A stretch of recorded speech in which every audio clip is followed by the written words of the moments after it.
ये जो कब्र है ये गियाजुद्दीन बलबन के बेटा थे, ये उनका कब्र है। पर उनका कब्र आपको देखने को नहीं मिलेगा क्योंकि काफ़ी साल पहले इनके कब्र को तोड़ दिया गया था। ऐसा कहा जाता है कि इस कब्र से खुशबू आती है। ये देख सकते हैं आप, ये पूरा खंडर में तब्दील हो चुका है। ये गियाजुद्दीन बलबन का ये जो किला और महल हुआ करता था। Hello friends, welcome to my another vlog. आज मैं आया हूँ दिल्ली के महरौली एरिया में और आज मैं आपको दिखाऊंगा ममलूक डायनेस्टी के सुल्तान रहे गियाजुद्दीन बलबन का जो मकबरा है और उनका जो महल था, जो किला था, वो मैं आपको दिखाऊंगा किस तरह से है। ये दिल्ली के महरौली एरिया में है और इसी के बिल्कुल लगा हुआ यहाँ पर जमाली कमाली मस्जिद है और मकबरा। ये हमारे राइट हैंड साइड पे देख सकते हैं, ये जो आप देख रहे हैं ये जमाली कमाली मस्जिद है और इधर मकबरा है। और उसी के ऑपोजिट साइड में आपको ये जो आपको दिख रहा है ये पूरा ये गियाजुद्दीन बलबन का ये पूरा किला हुआ करता था और इसी में महल हुआ करता था उनका। और आगे इनका और इनके बेटे का कब्र भी है। तो अभी उधर हम लोग चलेंगे और चलकर आपको दिखाते हैं किस तरह से ये, तो आप हमारे साथ बने रहें। तो चलते हैं अभी। ये पूरा एक जंगल के बीचों बीच है, देखिए काफ़ी जंगल में अब तब्दील हो चुका है।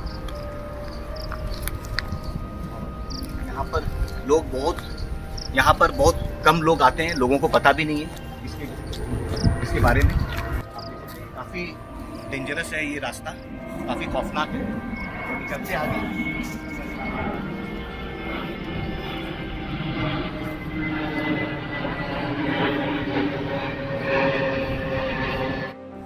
ये देख सकते हैं आप, ये पूरा खंडर में तब्दील हो चुका है।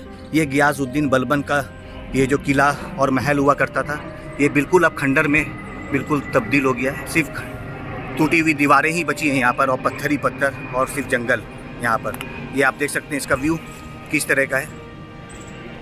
ये जंगलों के बीच ये काफ़ी ये हॉन्टेड सा ये लग रहा है और बहुत कम लोगों को इस जगह के बारे में पता है। ये आप देख सकते हैं इसका हाल क्या है। ये कभी रूम हुआ करता होगा ये सारे, और इसके ऊपर ना तो छत है ना दीवारें हैं। सारे दीवार और छत ये सारा टूट चुका है। ये सिर्फ खंडर बचा है यहाँ पर, सिर्फ कुछ पार्ट ही बचा है इसका। ये आप देख सकते हैं इस किले और इस महल का।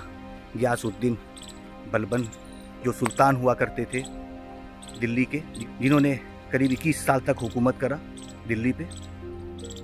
और ये ममलूक डायनेस्टी के काफ़ी मशहूर ये सुल्तान रहे। ये आप देख सकते हैं इसका व्यू किस तरह से है।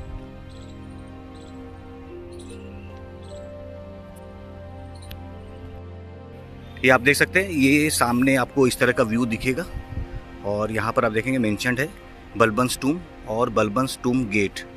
तो ये सामने जो आपको ये बड़ा सा स्ट्रक्चर दिख रहा है, ये उसका एंट्रेंस गेट हुआ करता था जिसे बलबन्स टूम गेट बोला करते हैं। और अभी मैं आपको दिखाता हूँ किस तरह का यहाँ से व्यू है।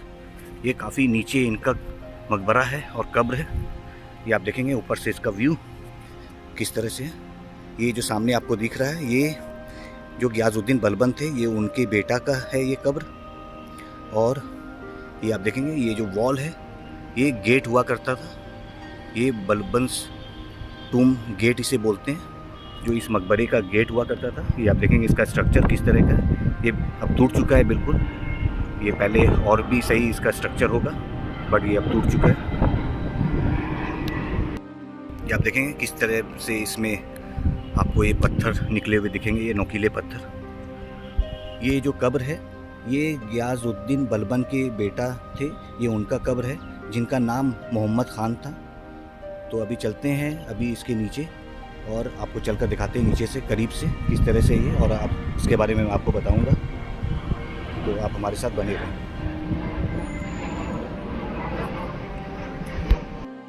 तो फ्रेंड चलते हैं अभी नीचे और चलकर आपको दिखाते हैं किस तरह से। आप देखें काफ़ी यहाँ पे जो स्टेयर्स है ये काफ़ी ऊंचा इसका स्टेप्स है, ये आप देखेंगे। और इधर आपको इस तरह का व्यू देखने को मिलेगा और नीचे आते ही आपको कुछ इस तरह का व्यू देखने को मिलेगा। ये आप देखेंगे ये सामने गियाजुद्दीन बलबन के जो बेटा थे मोहम्मद खान, ये उनका कब्र है। और ये आप देखेंगे काफ़ी ऊंची दीवार है जो कि गेट हुआ करता था इस मकबरे के अंदर जाने का। इसके अंदर जो है गियाजुद्दीन बलबन का एक कब्र है अंदर, और ये उनका मकबरा। तो ये इसका एंट्रेंस गेट हुआ करता था, जिसे बलबन टूम गेट कहा जाता है। ये आप देख सकते हैं, ये इसका व्यू किस तरह से है। और ये उनके बेटे का कब्र, और सामने उधर गियाजुद्दीन बलबन का मकबरा। तो फ्रेंड्स, अब हम लोग आ गए हैं इस कब्र के बिल्कुल नज़दीक। ये जो आप सामने कब्र देख रहे हैं, ये गियाजुद्दीन बलबन के जो बेटा थे, ये उनका कब्र है, जिनका नाम मोहम्मद खान था, शहज़ादा मोहम्मद खान।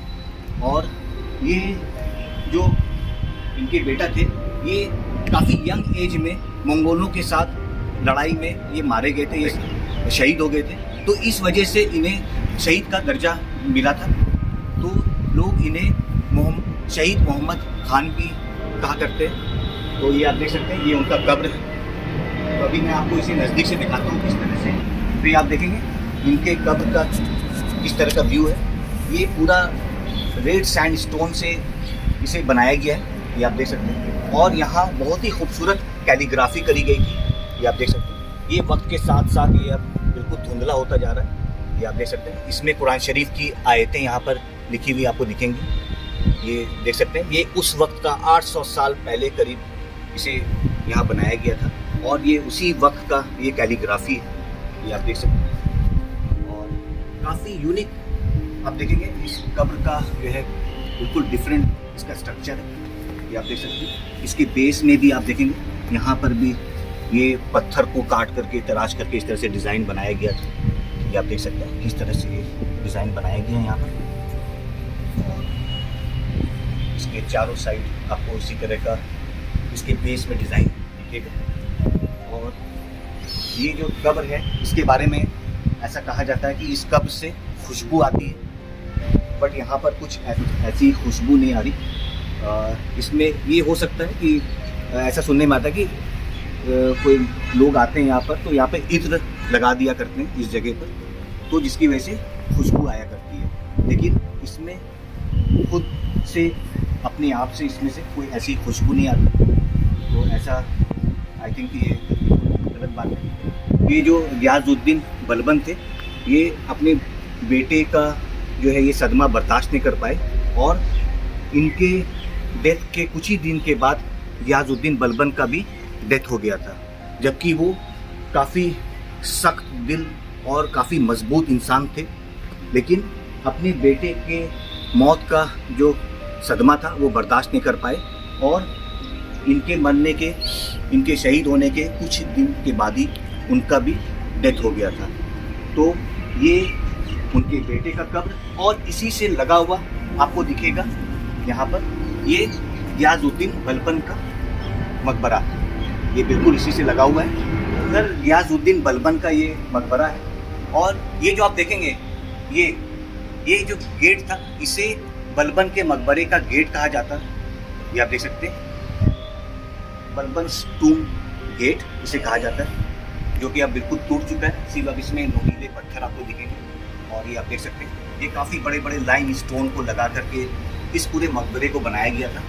तो अभी अंदर चलते हैं और अंदर से आपको दिखाते हैं किस तरह से है ये। तो ये आप देखेंगे अंदर का व्यू किस तरह से। और आप यहाँ देखेंगे, आपको यहाँ पर कोई कब्र दिखेगा नहीं, ये आप देखेंगे। जबकि ये जो मकबरा है, ये गियाजुद्दीन बलबन का ये मकबरा है, बट यहाँ पर उनका कब्र आपको देखने को नहीं मिलेगा, क्योंकि काफ़ी साल पहले इनके कब्र को तोड़ दिया गया था। लेकिन उनका कब्र इसी जगह पर है, जो ऊपर का जो पार्ट था कब्र का, उसे तोड़ दिया गया था। तो ये उनका यहाँ पर कब्र है। इस मकबरे को करीब 800 साल पहले बनाया गया था। ये आप देख सकते हैं इसका व्यू किस तरह का है। ये बिल्कुल टूट चुका है, और शायद हो सकता है कि इसके ऊपर गुंबद भी हुआ करता होगा, लेकिन इसके ऊपर है कुछ भी नहीं। और हो सकता है कि इसके ऊपर गुंबद ना भी हो, सिर्फ ऐसे ही दीवारें हों।